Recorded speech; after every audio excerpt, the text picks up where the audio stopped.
स्वागत है मित्रों डॉक्टर अनंत काबरा के YouTube चैनल मेरी कलम और मेरा दृष्टिकोण में। आज हम आपको इस चैनल के माध्यम से डॉक्टर अनंत काबरा की सूक्तियाँ पेश कर रहे हैं। पुस्तक का नाम है दिग्दर्शन। गठबंधन की गांठें कमजोर और नाजुक हों तो वे कभी भी खुल जाएगी।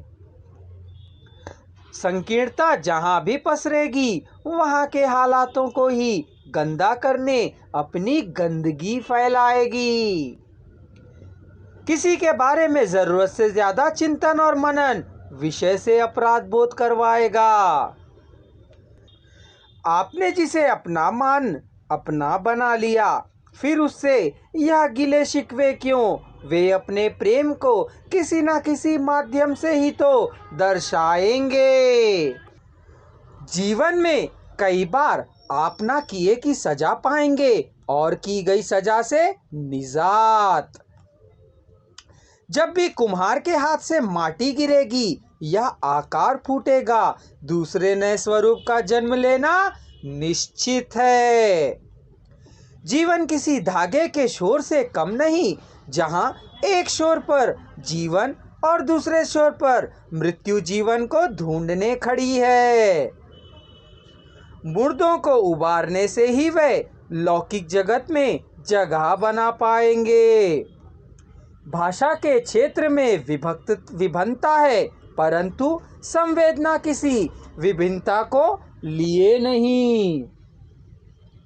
ईश्वर सबके मन की जानता है, फिर भी हम उससे अनजान हैं। जब तक जिज्ञासा तृप्त नहीं होती वह औरों के लिए प्रेरणा द्वार नहीं खोलती। हर विशाल अपने भीतर सूक्ष्म और स्थूल को समाये हुए है। भावना में स्वार्थ न हो तब लक्ष्य आसानी से साधा जाएगा। बढ़ी हुई मूंछों को ताव देने से अहम की ही घोषणा होगी। मौलिक जीवन की भूलता में ही सृजन के तत्व समाहित हैं। भीतर की अंतर्द्वंदता अपनी किसी की बात को खुलकर नहीं कह पाती। विषम परिस्थितियां ही इंसान को जीने के गुर सिखाती हैं।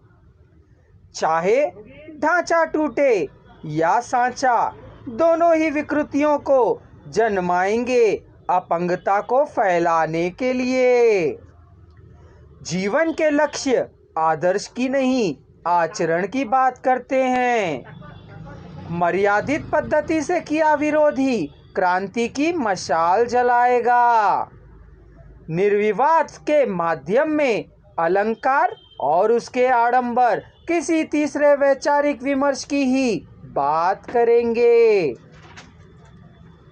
शोचनीय हालात ही दयनीयता को अंगीकार करेंगे। अधकचरे विचारों को कोई अधिकार नहीं, वे ध्यानाकर्षण प्रस्ताव लाएं। जो अपने अधिकारों से अनभिज्ञ है वह ही शोषण के लिए स्वयं को औरों के सामने प्रस्तुत करेगा। समय और काल ने अपनी परिस्थितियों का ही दस्तावेज प्रस्तुत किया है। कमजोर बुनियाद हर जगह कुचली जाएगी, जिसे हर कोई आता जाता ऐरा गहरा नत्थु खैरा दबाता ही जाएगा रेतने के लिए।